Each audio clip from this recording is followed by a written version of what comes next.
Existential instantiation is perhaps the most perplexing quantifier rule. However, it could be very useful in proofs. Here we can say that given that we know that something, x, in the world exists such that it has the property f, we can tentatively give it a name, for example, A. However, we always have to keep in mind that such a name is just a hypothetical name for the purposes of providing an example. It doesn't refer to any specific object. Very much like when we talk about John and Mary, when we give examples of people without meaning to point to any individual John or any individual Mary. For this reason, we are not allowed to give tentative names that are already present in our proof. Once we name our examples, we can then use the same names for universal instantiation, but we cannot use them for existential instantiation. We're also not allowed to end our proof with the line that contains that tentative name.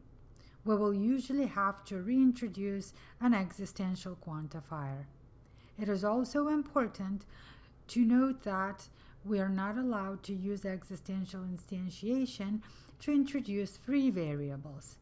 This is so because an existentially quantified proposition is saying something about a limited number of non-arbitrary individuals when a free variable is an arbitrarily picked individual.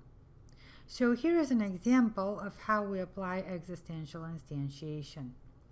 We're given a proposition that tells us that for any x, if it is an A, then it will be B or C. Premise 2, there exists an x such that it is an A and it is not a C.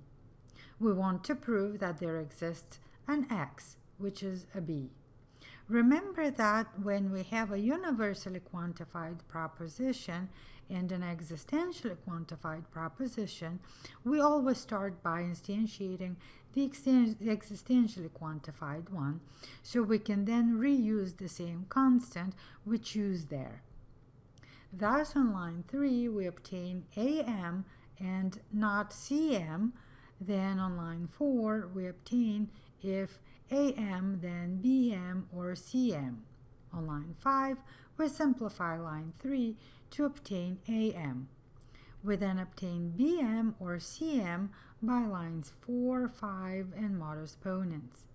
Here we can apply disjunctive syllogism and obtain BM, but before we get there, we need to apply commutativity to 3, then simplification, and we get not CM on line 8. Then we need to apply commutativity to 6. We are ready to obtain BM on line 10 by lines 8, 9, and disjunctive syllogism.